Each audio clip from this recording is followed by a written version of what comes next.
മോനെ സ്കൂളിൽ നിന്ന് കൂട്ടിയിട്ട് വരുന്ന വഴിക്കാന്നിട്ടാ ഇങ്ങനെയൊരു സ്പോട്ട് ഞങ്ങളുടെ കണ്ണപ്പെട്ടത്. ഇത്രയും കാലം ഉണ്ടായിട്ടും അത് ഞങ്ങൾ അധികം ശ്രദ്ധിച്ചിട്ടില്ല. പക്ഷെ അത്രക്ക് പാടുകാരൊന്നായില്ലേ, ഈ അടുത്ത കാലത്ത് ഇപ്പോൾ ഓപ്പൺ ആയതാണ്. ഞങ്ങൾ എന്നാലും ഒന്ന് ട്രൈ ചെയ്യാലോ എന്ന് കരുതി കയറിയിട്ട് ഒരു അപ്പം മിക്സ് ഓർഡർ ചെയ്തു. നമ്മളെ കണ്ണൂരുകാരുടെ മുട്ടയില്ലാത്ത മുട്ടയപ്പം ഉണ്ടല്ലോ, അത് കുഞ്ഞു കുഞ്ഞു കഷ്ണങ്ങളാക്കിയിട്ട് മുറിച്ചിട്ട് ചിക്കൻ്റെ ഗ്രേവിയിലേക്ക് മിക്സ് ചെയ്തിട്ട് തരുന്നൊരു ഐറ്റമാണ് ഇത്. പൊള്ളി ടേസ്റ്റാണ്. ഇതെന്നെ ബീഫിലും ചെയ്യാറുണ്ട്. ഇതിൻ്റെ മേലെ കുറച്ച് ഉള്ളിയൊക്കെ വേറിയിട്ട് നമുക്ക് കഴിക്കാൻ തരിക. കിഡിലും ടേസ്റ്റാണേ. ഈ ഒരു ഐറ്റം കഴിച്ചിട്ടുള്ള ആൾക്കാരാണെങ്കിൽ അതൊന്ന് കമൻറ്റ് ചെയ്ത് പറയൂട്ടാ. പിന്നെ നമ്മളെ നാട്ടിൽ ഇങ്ങനൊരു നല്ലൊരു കിഡിലൻ തട്ടുകട വന്നപ്പോൾ ഞങ്ങൾക്ക് നല്ല ഹാപ്പിയായി. ഇനി വൈകുന്നേരം ചായയെല്ലാം കുടിക്കണമെന്ന് തോന്നിയാലേ ഇങ്ങോട്ടേക്ക് വരാലാ. നാട്ടുമ്പുറം ആയതുകൊണ്ട് ആ ഒരു ആംബിയൻസും വേറെ തന്നെയാണേ.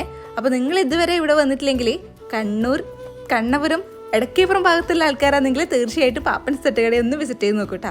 അപ്പോൾ ഇന്നത്തെ വീഡിയോ ഇത്രയേ ഉള്ളൂ. ഇഷ്ടമായ ചാനൽ ലൈക്ക് ചെയ്യാനും ഷെയർ ചെയ്യാനും സബ്സ്ക്രൈബ് ചെയ്യാനും മറക്കല്ലേ.